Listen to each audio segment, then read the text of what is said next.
I think sometimes if you and I are coaching, counseling, just encouraging somebody, we have no idea, any of us, we have no idea what type of impact that may do with them, whether it's instantaneously or in the future.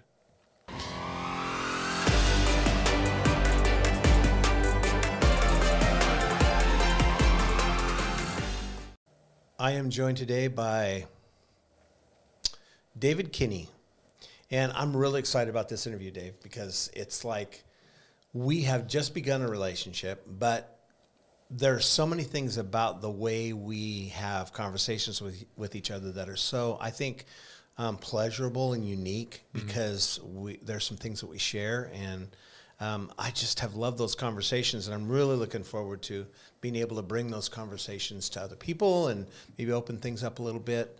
And we're going to talk about a lot of different things, but why don't you just start by giving a little backstory? How did you get to the place where Jesus was at the center of things?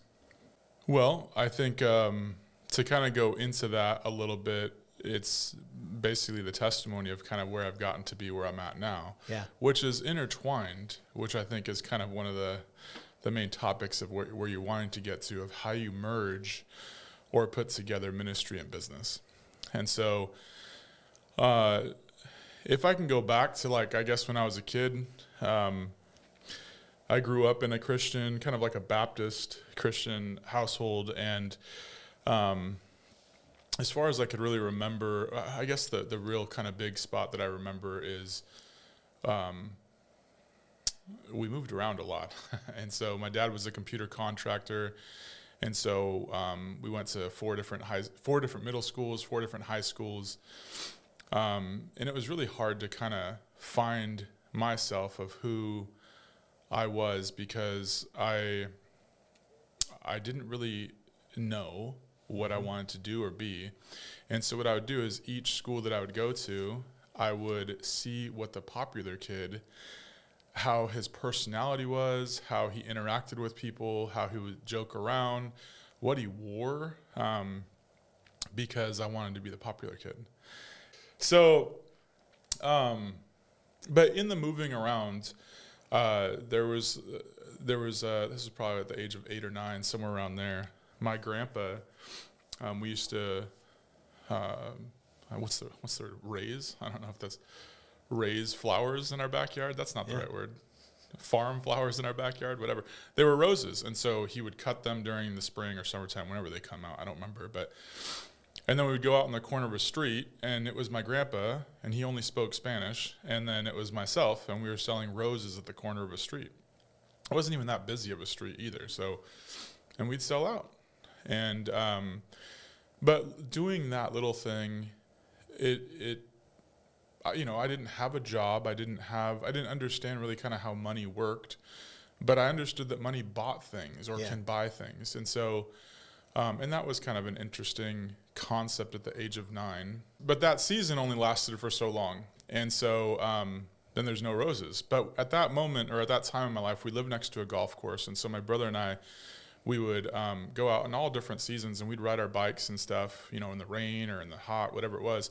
And golfers would hit golf balls over the fence, and they'd hit the ground, and then they'd go out into somebody's yard or something like this. And so it was a pretty safe road for us to ride our bikes on, not a lot of cars or traffic or whatever. But every day we would go out and we'd collect golf balls. Yeah. And so our golf ball collection started to grow. But my dad would see this, and he would be like, hey, this is nice, but why don't you... So when the ball would hit the concrete, it would get this huge scuff on the ball. And he'd see those, and he'd be like, why don't you take some nail polish remover and take out the scuff, and now it looks all shiny and new, and then sell them back to the golfers. And I was like, this is brilliant. And so my brother and I would do that. We'd go ride and park right next to, I think it was hole number 9. and we'd literally yell out. I mean, it was probably maybe 30 yards to the hole where people were at. And we'd yell out and we'd say, hey, do you guys want to buy any golf balls? I mean, we'd have to yell pretty good to get their attention. And not a lot of people, not everybody said yes, But there were some people that did, and they'd come over and they'd buy a whole carton of golf balls. And this is where I learned about economics a little bit, because in the summertime, we can get away with selling them 2 for $1. But in the wintertime, there's hardly any golfers out. So we'd have to sell them 5 for $1. So that taught me a little bit of supply and demand and or just interest and, demand and so on. And so we would take that money, and little did I know what I was doing at that time. I was reinvesting it into sports cards.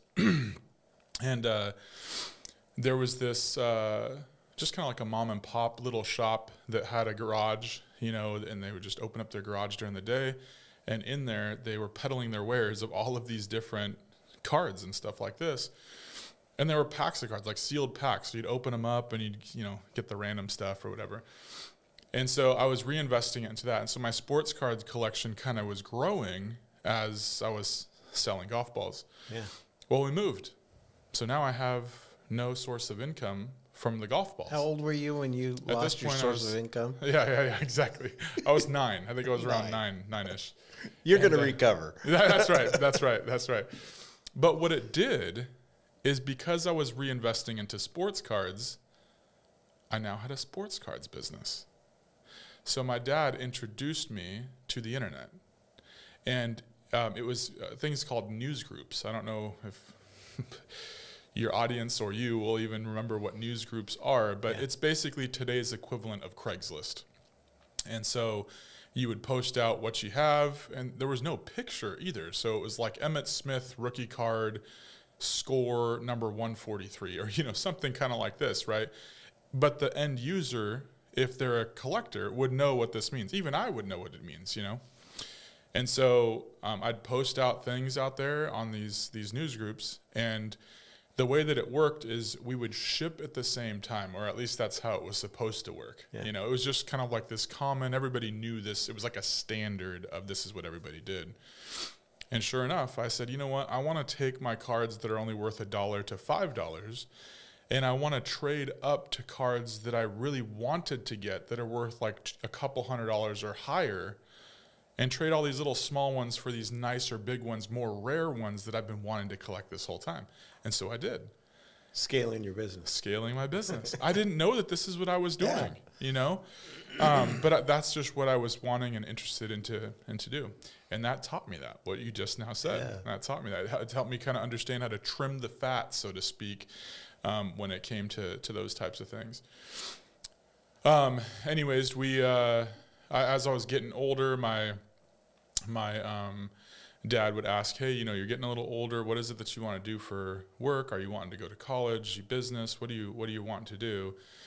My dad was a computer contractor. He made very good money all the places that he went, but he was an employee. He wasn't a business owner, an investor. He invested in some stock, and options, but it was really, I want to be careful on how I say this, and I'm not trying to down talk my dad. There were some gambling elements to the maneuvers that he was doing. Yeah. But through growing up too, my dad would buy and sell things as well. So he used to be big into Hobie cats. I don't know if you know what those are. I do. Or catamaran. They're very similar to a catamaran. But he would buy them, and they would be in pretty rough shape. And he literally would take a spray paint can, and he would spray paint the outside of the boat. And I'm telling you, man, this thing looks sharp. Every time he would take care of one of these things, they look sharp. And what he would do is he would take the goodies that he got in the deal, he would keep those for himself, but he would sell the boat back and basically get all of the money and more profit from the boat and all of the goodies with it. When I say goodies, it's things like life jackets. It's the little, I don't know how to describe all of these terminologies, but it's all the accessories that you would normally have to pay $50 to several $100s for each accessory. He basically kept those and built his own Hobie cat. It's a pretty cool little deal. So I got to witness that, and I got to see how he was doing that. And this is the question that I asked my dad that was really kind of a life-changing question. And this is probably a good one for your audience too, is, Dad, you know who I am. You've known me my whole life. What do you think that I would be good at? Yeah. That's what I asked him. And this is a part of my life where I understood the power of life and death in the tongue. Yeah. Because my dad then said, David, you love people. You love recruiting people to come to all sorts of events and parties and stuff like this. Like people come because you're there. Yeah. And he goes, so people love you like that and you recruit like that. But with that same gift set, you'd be a terrific salesperson. And I had no idea like what this meant in detail because I was 13 to 16. I was kind of in that age range, but I kept that in my memory bank.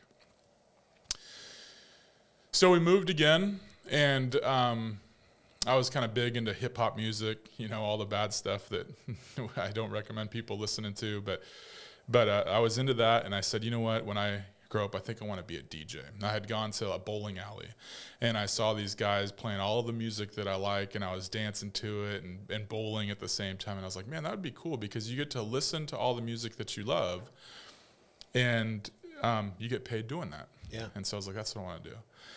And so so I was like, well, this was back when it was CDs. There was no MP3s or iPods or any of that kind of stuff. And so my girlfriend at the time, she had a handful of CDs of different genres, primarily country, but it was a handful. I remember because it fit in my hand just like this. And I said, hey, do you mind if I keep those? And I'll burn you a copy, and I'll give you the copy, and you can play those in your car. She said, yeah, sure. So what I would do is I took those CDs, and I put them out on this website. It was called switchhouse.com. Mm-hmm. And I offered the one CD, in trade for 2 or 3 of yours. Now, the majority of the people said, yeah, right, dude, and nobody's going to do that. But there were some that said yes. And I also learned about rejection, through all of this, and how it doesn't, they're not the right customer that I'm looking for if somebody is not interested. But there was so many people that said yes to deals that my CD business went from this big to where it took up a quarter of my parents' garage. Oh my God. And I was getting package after package after package, and my parents were looking at me like, what the heck is going on here? And so it grew. So I said, you know what? I think I have enough CDs now. Let's go out and look at what it would take to buy some equipment. Yeah. And so I went out to a DJ place, retail shop, and make a long story short, it was going to cost me $5,000. Yeah. And I was 16 at the time. I was working. My first job was In-N-Out Burger. I was like, dude, I don't have $5,000. I'm out of business, basically. In my mind, I was out of business. So I said, you know what? Let me sell the CD business off, because then I'll just start fresh and start over. So I went to my aunt's house, and she would have garage sales almost every weekend. So I went over to her house one weekend, and I started selling CDs. And in the first weekend, I made $1,500. Oh, my gosh. That's more than I make in an entire month at In-N-Out. Yeah. In 2 days. So I was like, holy moly, what's going on here? So then I said, okay, I'm going to do this again next weekend. And I made another $1,500. I quit my job. And I went full time into scouring for all sorts of different CD collections and bundles and all of this kind of stuff. Yeah. To basically ratchet, to make this thing grow even faster. And so I quit my job, and 2 days later, the good old website that we all know of, Amazon, bought Switch House and shut it down. Oh my gosh. So in essence, I'm out of business again, right? But I still had all of the CDs, and I was still flipping those and still making some pretty good money every single weekend. And it was fun. It was fun doing that. Now, what I haven't told you is kind of my background of what was going on behind the scenes in the household. So during those years, I would say probably from the age of, 7, maybe 8, all the way up till, 18. My parents, they argued quite a bit, and Mom, Dad, if you guys end up listening to this, I know more now. I know more now as to some of the reasonings, but this is my translation. Yeah. So I don't mean any disrespect to my parents. Right. They're both still alive, and this may be shared with them. So, but this was my translation. My mom was the swearer. And my dad, I think my entire life, he's maybe sworn a handful of times. But my mom was kind of the verbal abuser that I could witness towards my dad. Right. And so also, the translation is that I feel like my mom wore the pants in the relationship, if I could say it like this. But my mom, for a long chunk of time, would say from like, again, at the age 8 to 18, 19, when the kids grow up and when they get out of high school, I want a divorce. Yeah. And this was a You very... heard her say that? Oh, not just heard. This was like a... Oh, wow. Every other week to every month basis, openly, in the living room, in the kitchen, in the bathroom, in the... It doesn't matter, man. That flew out just like F words flew out. Yeah. Right? And so, but I got to witness that. And I look at my mom's sisters, and there was some similarities there in their relationships. And my assumption of a woman that I would marry was this. That's who I thought I would marry. But deep down, it's not what I wanted. It's not what I wanted. And so I know that growing up, because of the hip-hop music, because of, you know, I got into stealing, I got into things that I'm not proud of. Mm-hmm. And so I know that I was a bad influence to my family line, and I taught my cousins. I'm the oldest everything. I'm the oldest brother, but I'm also the oldest cousin. Yeah. And a lot of times in growing up, all of the cousins and everybody kind of looked up to me, including my aunts and uncles. They looked kind of up to me a little bit, to some extent. And so I know that I was a poison, and I had a drop of poison that has rippled that piece in that side of the family. And for that, I'm sorry. And for that, I've asked God for forgiveness, and even my family for forgiveness. But still to this day, I know that some of those things are still there, and I pray that God can work those things out with my family. So I say that to say that I wasn't just innocent through the whole mess of what was going on, but this was the translation of what I was reading with my parents. Mm-hmm. My dad, he would drink often, and I'm assuming that the reason why he drank was because my mom was not so kind. But when he would drink, then she would get more, and it was this circle. Yeah. And I got to see that. And so did my brother, right? And but so the reason why I need that kind of as a background is because that has to do with what's about to come. Yeah. My brother, in that age, he would always, I feel like every month it was a different girlfriend that he was with. And this was highly sought after in my family. Yeah. It was like, how many girls have you been with? Yeah. And why aren't you with any, David?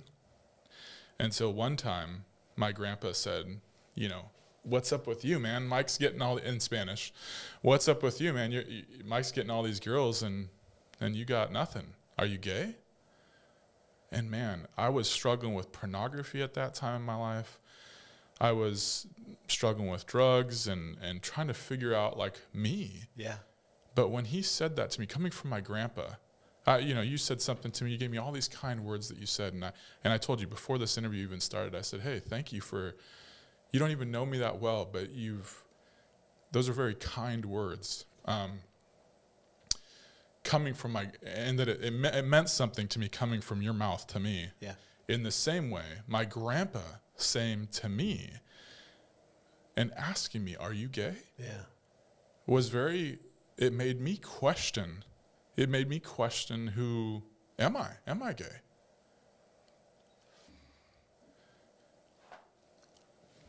And so I felt like at that point, and here's the thing, man, it's not my grandpa's fault. No. I made these decisions.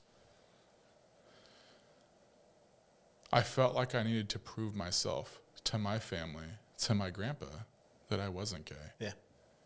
And so my promiscuity stages started. Mm-hmm.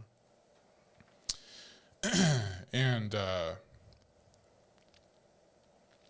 I won't go into details of how those things all came about, but even in the way that they came about was not good. Well, you've got an entrepreneurial spirit. It can extend into that area of your life as well. So you probably became pretty adept at what you were doing. So the last thing I talked about was CDs. Switch House shut it down, sold CDs. My parents got a divorce right at that time. We went in 4 different directions. My brother went to Southern California to go to school. My mom went to San Francisco. My dad went to Lake Oswego, Oregon. And I went to Modesto, California to live with my aunt, who was with the CD business stuff, because I felt like, hey, I could store my stuff there and I don't have to transport it, et cetera. Yeah. And then I became a car sales guy. And this is actually an important piece of my testimony to get to kind of where I'm at now. But I was a car sales guy. I worked for Saturn, and I was the top sales guy there from the day I started till the day I left. But I was the youngest guy. The next youngest guy, sales guy, was 55. So there was a huge gap there. But so I was the top sales guy there. And at this time, my dad had moved to Lake Oswego, Oregon, but he hurt his back. And I said, hey, I didn't have a not good relationship with my parents, so it's not like I was choosing sides. But at this moment, I was like, Dad, I'll help you out, man. Why don't you come and live with me? I'm doing pretty good financially. Why don't you come live with me? So he did. And I was like, and I'll get you a job, where I'm at. So he did, and I got him a job. But he sucked at sales. I mean, to put it just, he was awful, man. There was one time he worked, an entire month, and he got a $17 paycheck. I don't even know how that happens, but It's whatever. It's whatever. So what he did do one time, he was working. We had opposite days off, and this particular Tuesday, he went over to a wholesale flea market in the Sacramento area. And he just went there to observe, that curiosity thing. He kind of went there to just observe what is going on there. And he saw these booths, or he saw a booth that was packed. Like, it was just all 4 corners of this thing. There was people around this thing. And no other booth was like that. So he's like, what in the world? What's going on? So he took a look at what was going on in there. He's like, what the heck are those things? So he kind of just shrugged it off. Then he kept walking around, and he found another booth. Same thing. All 4 corners were filled. He goes over there and he sees what's happening. It's the same stuff. And he's like, okay. So he comes back that night, and he goes, you need to go to this flea market, and you need to look at what I just witnessed. Yeah. So I had to actually take a special day off to go and to go and check this thing out. So I go, and I observed the exact same thing. And what these things were is they were Italian charm bracelets. I don't know if you remember what those are. That's weird. Yeah. Do you know what they are? Yeah. Yeah. They're like little links that you just kind of link together to create a bracelet.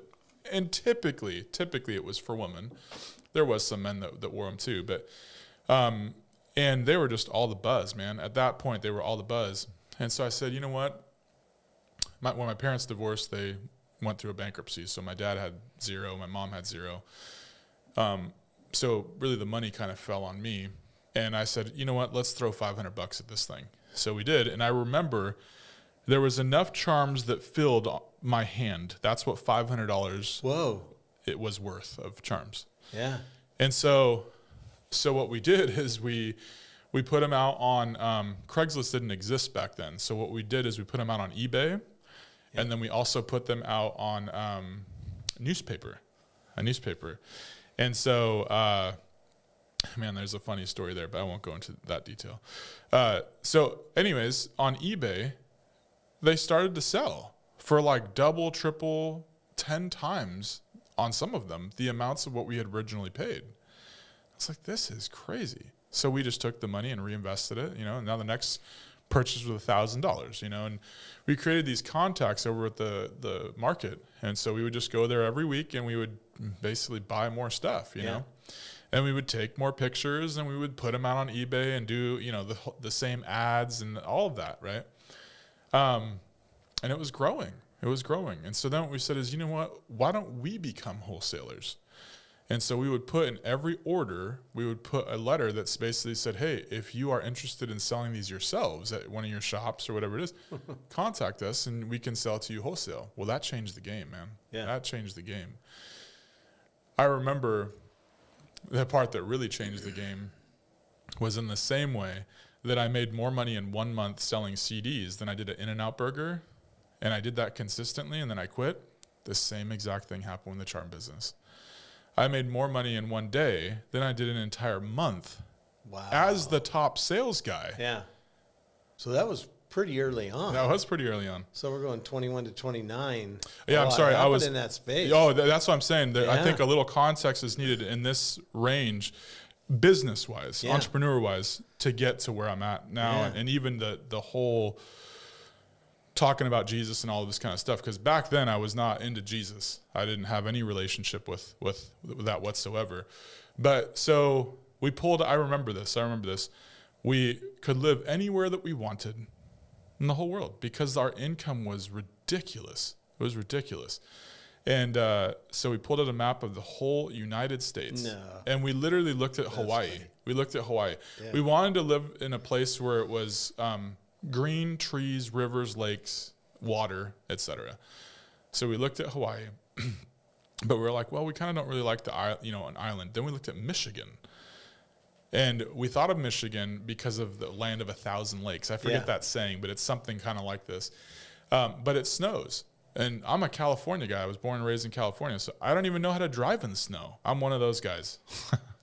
So anyways, we looked at a place called Sweet Home, Oregon. I don't know if you know where that is. Okay, all right. So we looked at that, and we were like, well, that's got a cool little name to it, Let's go check it out. So literally that weekend, we quit, and the next weekend we're out taking a 13-hour drive to a place that we've never even been to. And we just did a trip, and we went there, and we're like, this place, no offense to Sweet Homers, this place sucks. Yeah. This is not where we want to be. But we did like, the Foster Lake and Green Peter, over there. So those are really pretty. But as we were driving home, I feel like it was a total God moment where there was this sign that said new homes this way. And it was in Lebanon, Oregon. I don't know if you know where that is. And so we followed the sign, and sure enough, there were some brand new homes on a brand new area, and there were still homes being built in another section. And we saw the home, and we're like, dude, should we buy two? We didn't. We just bought one. Yeah. We should have bought two. Those things are worth money now. But so anyways, so we did, and we left. We quit our jobs. We packed up all of our stuff, and we went to Lebanon, Oregon. I would say within a span of like 2 or 3 weeks of just making all of these kind of big moves. This is where the restart of all of my junk that I've done in the past, I went through a journey. It was about a 3 to 4 year journey of how to build a relationship with God. And so I said, you know what? I'm done with my old life. I want to start new. I moved from my aunt's house to Tigard, Oregon. And I still had the bankruptcy on my record. I was still going through, I forget the word of it, where you have to like wait a certain amount of time or whatever. But I remember I would call apartments because I was just going to move to an apartment. I didn't have a job or a church or any friends in the Portland area, but I knew Portland was probably going to be the spot I was going to get a job at or something like this. Yeah. And so I called around to different apartments, and I basically told them my story. I'm like, hey, look, Jeff, I went through a bankruptcy, 3 or 4 years ago, or whatever the number was, I don't remember. Discharged, that's the word. It's discharged, but that is on my record. Will you accept me? The majority of the people said no. And so I finally found one that said yes. And I said, will you take my money over the phone? She said yes. And I was cash heavy, but I was credit poor. Yeah. And so she said, yeah, that's fine. So I paid her over the phone. Again, I didn't even know what Tigard looked like. I've never even been to Tigard, but I didn't even drive to Tigard, and I didn't even have a job yet, but I didn't even care. So I packed up a U-Haul. I drove up to Tigard. I met the gal, and she's like, well, you have the two different options. You have either one on a downstairs, one upstairs. Which one do you want to go see first? I was like, I don't even need to see it. I'll just sign for the one that's upstairs. She's like, oh, you don't even want to go inside? Yeah. So I never even went inside my apartment. I never even knew what it looked like, but it didn't matter to me. It didn't matter to me. So I unpacked my stuff that day, went there, and settled in there. And I didn't let grass grow under my feet, man. That weekend I went to a church, City Bible. Bible. It's not City Bible anymore. It's called Manna House. Manna House, yeah. And I met Walter. I don't know if you know Walter. Yeah. I went, so again, being born or raised Baptist, our churches, almost every church, every Baptist church, we went to a lot of churches, because we moved a lot. Yeah. So, but every Baptist church that I knew of growing up always started at 8:30, always. And so I went to City Bible at 8:30, and I didn't know anything different. I thought all churches were kind of the same. Yeah. And so I went to 8:30. I sat in the middle. So not in like the front, not in the back. I sat in the middle, and I was the only person there. Because I didn't know that it started at 9. Oh, the doors were open and it was empty. The doors were open, it was empty, and they started at 9, not 8:30. And I was like, where the heck is everybody? And I'm sitting there by myself, and Walter comes up to me. Now, here's the thing. I didn't know who Walter was, but he comes up to me, he starts talking to me like a regular dude. Yeah. This is important for pastors or whoever wants to listen to this thing. Actually, I think I even shared this with you. Being raised Baptist, I didn't really, how about this?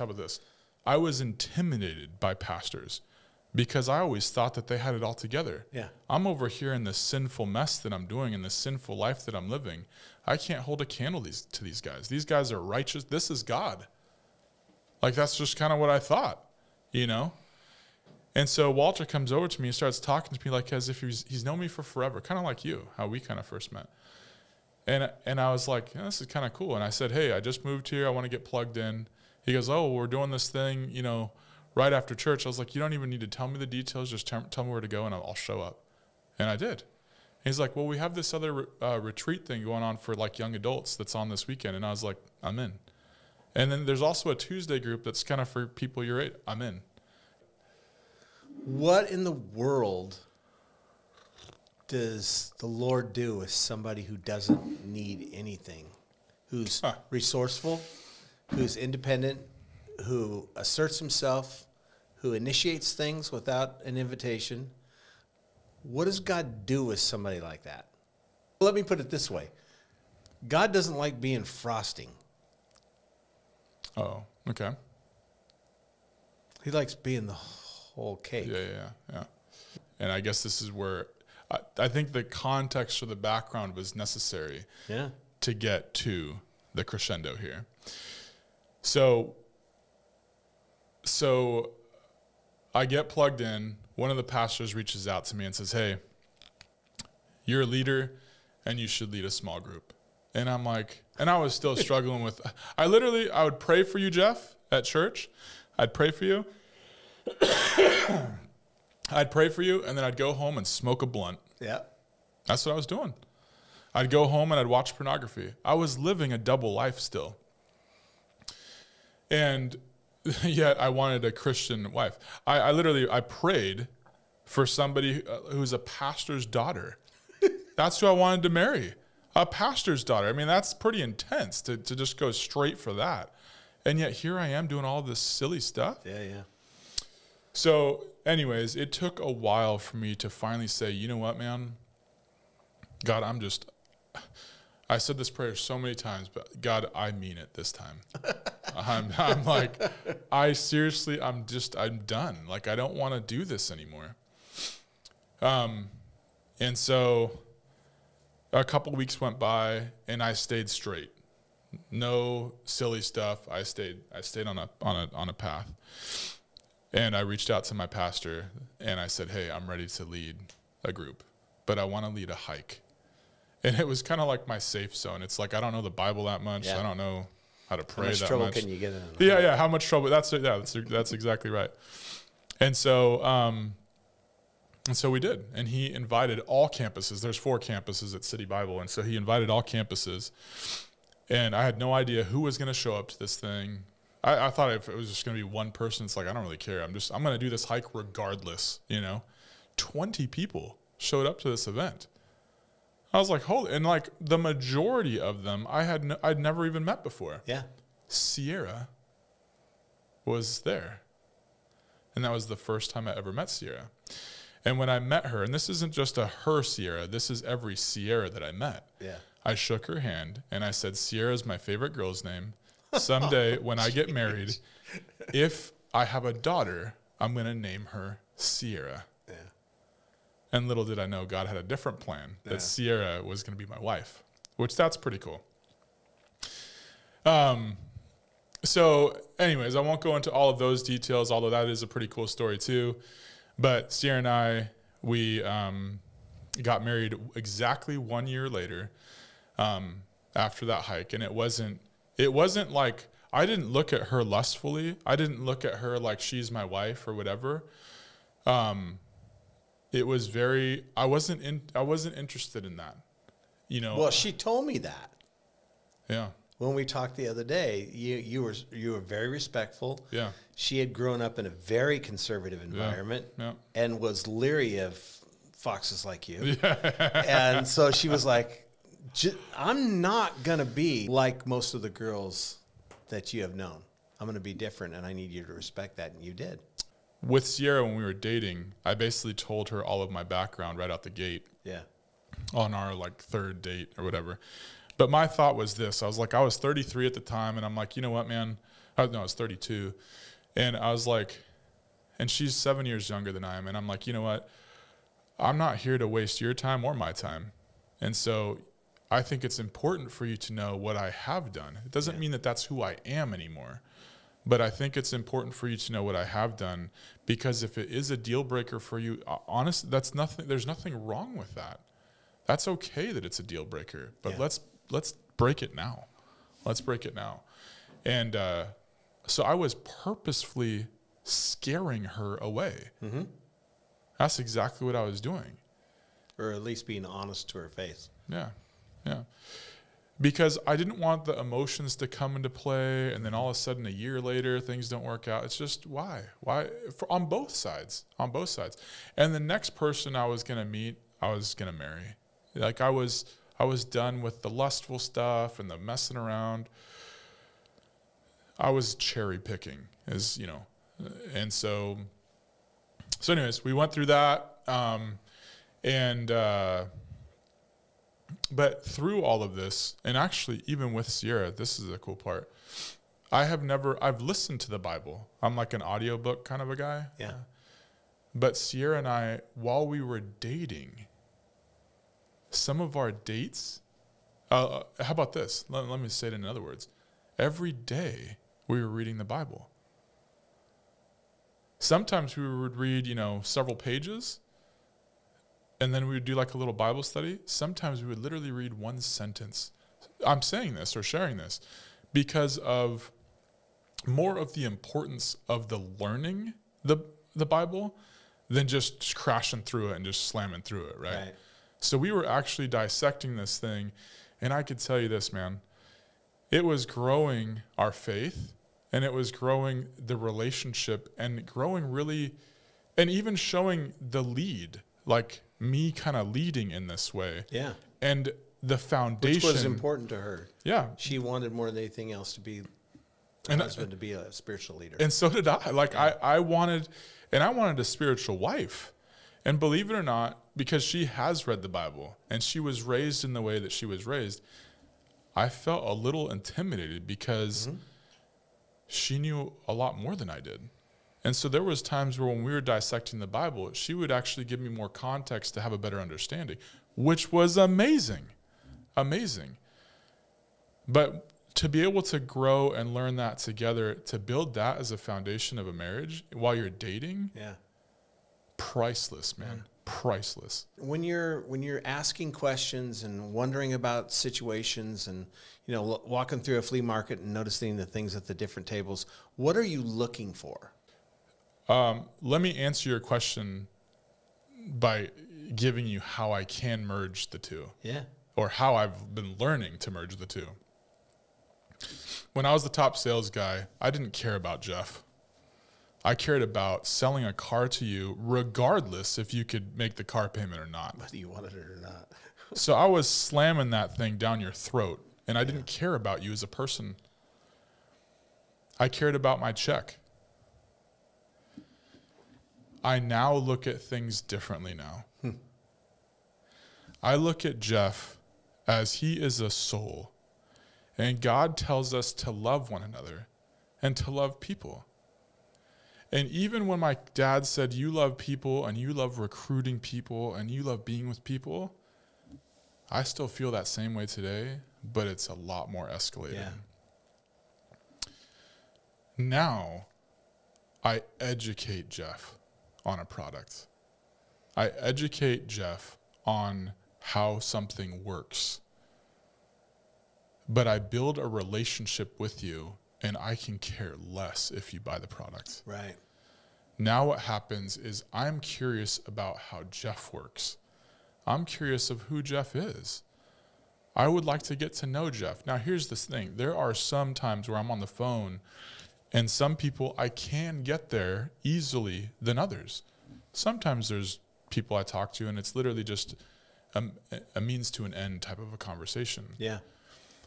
But if there's an opportunity, and this is why I was trying to ask for clarification, if there's an opportunity to be a light, to be encouraging, to be a listening ear, to give feedback to somebody who I literally have anywhere between a 10 to a 30-minute conversation with, I'm all over it. So this is a different David than the previous. By the way, if you haven't noticed, stories are really important to David. Stories are really important in life. So that's another thing we have in common. We have an appreciation for story. There was a time in my life where I thought I was going to die at age 30. Because of the weed, and I was overeating. There was a time in my life where I was an M&M short of 300 pounds. Yeah. And was it peanut M&Ms? It was peanut M&Ms. There you go. Those are the best. So,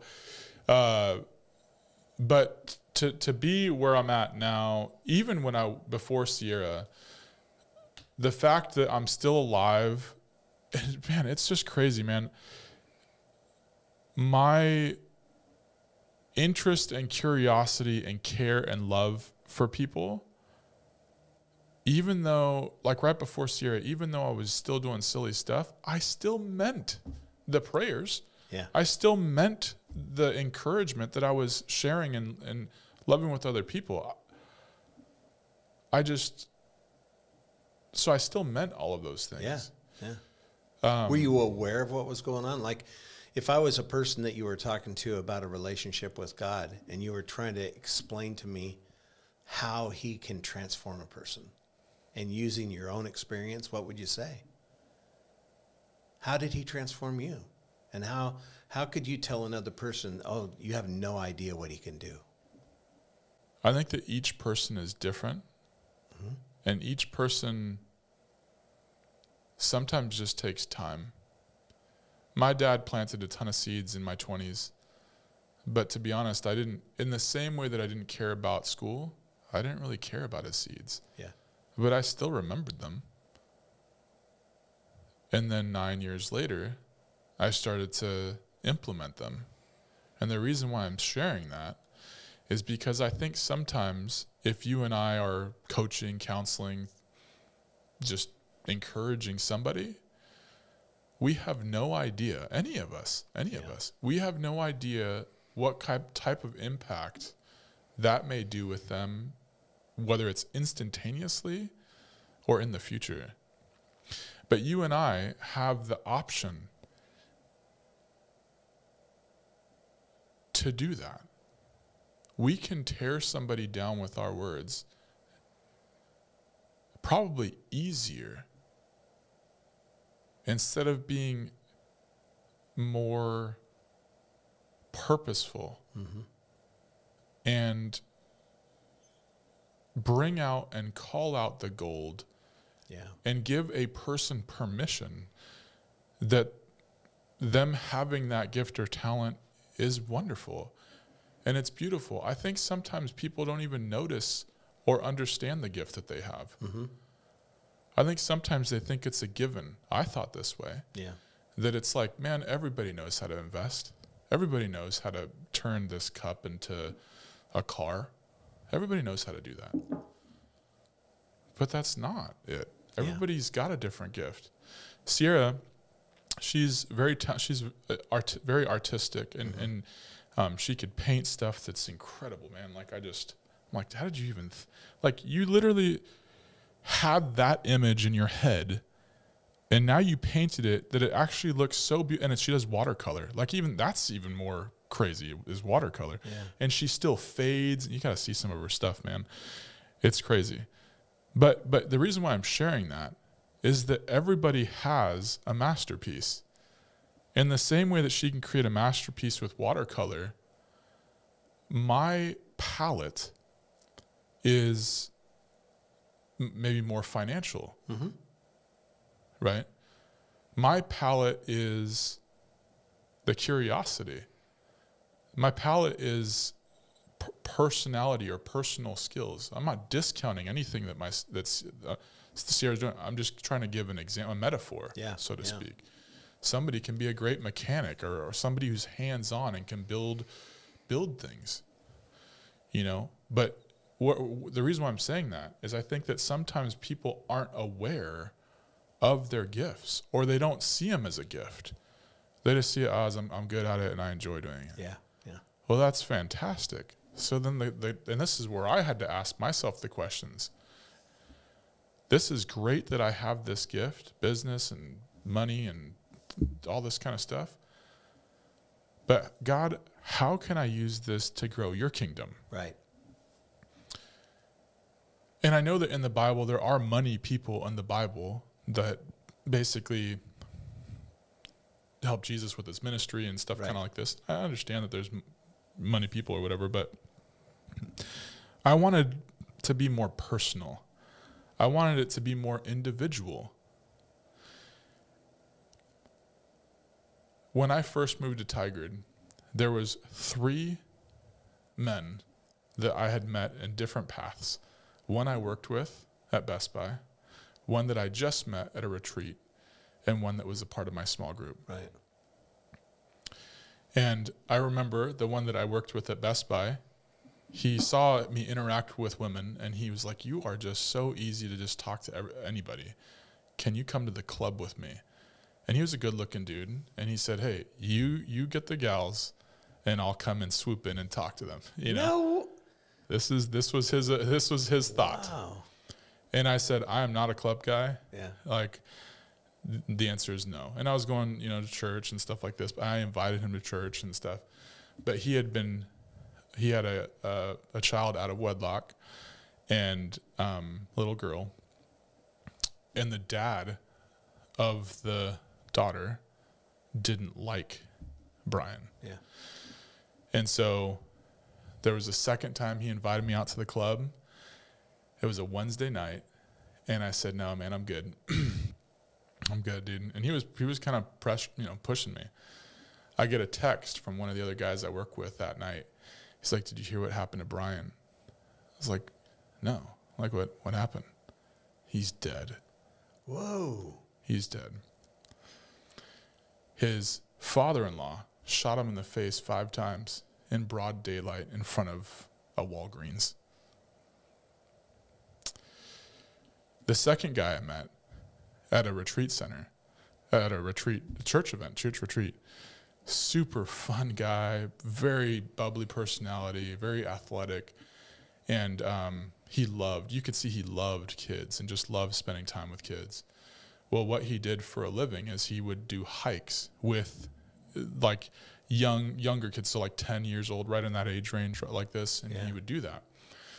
He went on a hike with a group of kids, and one of the kids fell off the edge into a waterfall. And as he was trying to reach in to grab and save him, he fell in too. And they both drowned and died. Whoa. My buddy Steve, I got to share my testimony at the small group, very similar to this here. Yeah. And he heard it. And this was when I was working at Shane Company at the time. And he said, hey, man, like, and he was a mechanic. He was like a manly man, like is the best way I could really describe it. More of a mechanic type guy, not really a sales personality or whatever. But he's like, hey, man, your testimony really moved me, you know, and I would like to actually do what you do. Are they hiring at Shane Company? And I said, hey, man, I'm not the hiring manager, but you can come in. And I would come in decked out, suit and tie, you know. And so he did. And he got an interview. And that same day, after he got the interview, he came over to my house, in my apartment, and I saw him because I'm upstairs, so I could see people parking and walking up to my house. And I saw him, I was like, oh, hey, Steve's here. But I had already had a small group. I was having a small group at my house at that moment, and he came upstairs, and he was still in his suit and tie. And I just felt this presence of, like, that he needed to talk to me, like, really, really bad. Yeah. But I was like, dude, I have, like, this is already scheduled. Like, I have this small group. Can we talk tomorrow? So my buddy texted me later on that night. He's like, did you hear what happened to Steve? Oh, gee. He shot himself. Wow. The reason why I share this story is I think it's to answer some of your questions, too, of what made me kind of be built. And this all happened in 6 months, those three things.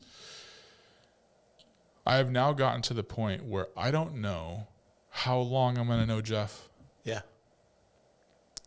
All the different schools that I went to, 4 middle schools, 4 different high schools, I couldn't have an emotional attachment to anybody because we didn't have Facebook or MySpace or whatever back then. Like, we didn't have all of that. Yeah.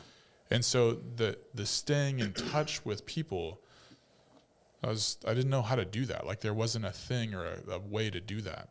So I didn't. But I also don't know what happened to all of those people. Yeah. But what happened when I was able to have those access to Facebook or texting or just simply calling somebody, these things happened to these 3 people young and instantaneously. Yeah. And so what it did is it made me and helped me and guided me be more purposeful with any conversation. Yeah. Because I have no idea how much longer or how long I will be a part of your life, or the vice versa. So are you aware of what God is doing in you and through you?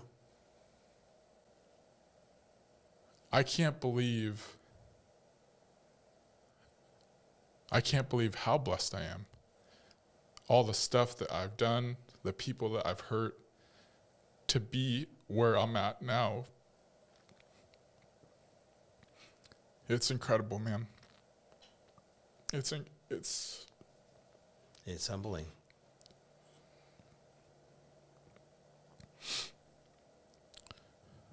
And God's protected me. He still protects me in so many ways.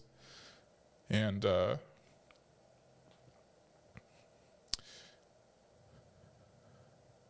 I have gifts. But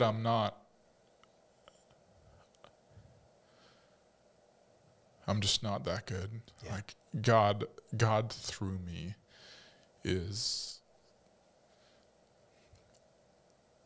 he just allows and brings those opportunities. And I think that he's trusted me with little so he can trust me with more. Yeah. And I speak into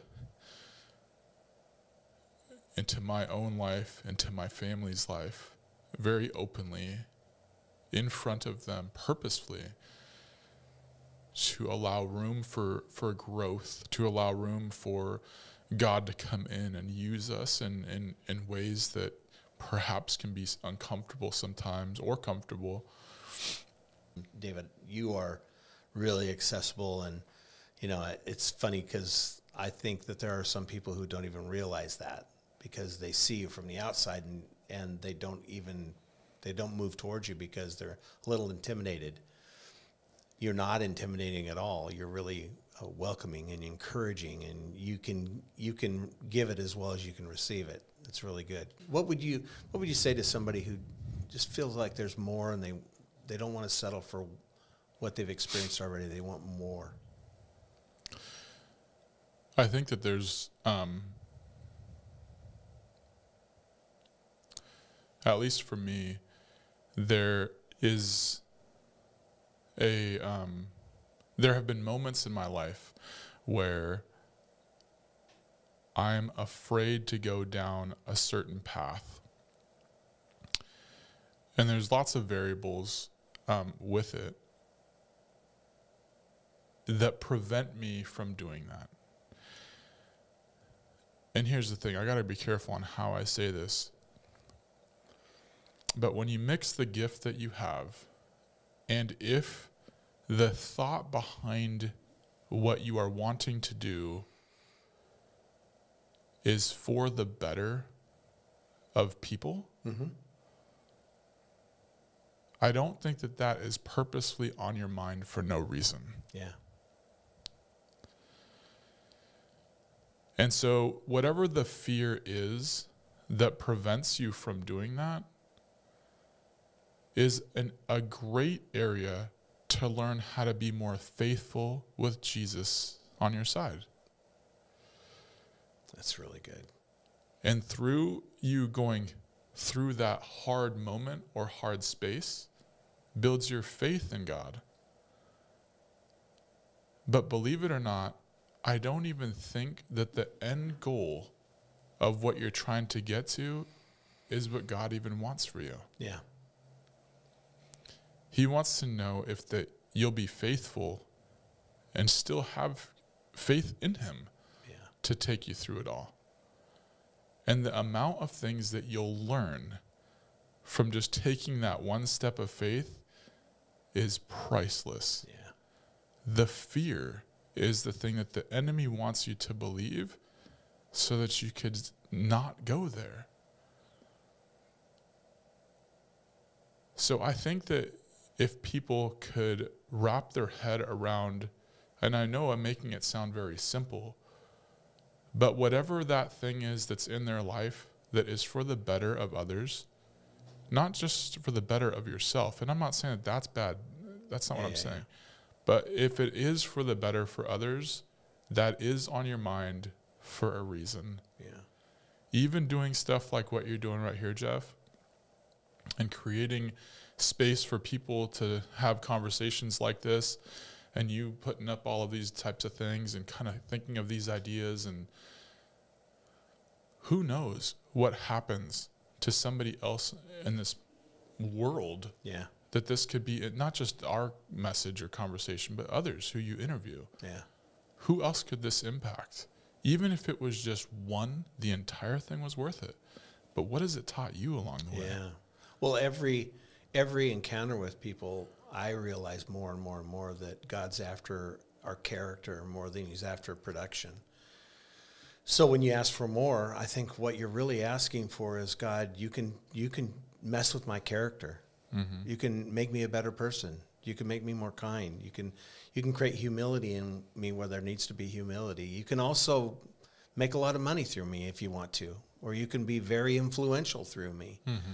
But the whole idea is, if you could somehow give him permission to just mess with who you are, some of the messing around he does is a pretty good result. Yeah, and absolutely. he's done really well in you, David. Thanks, man. Yeah, appreciate that.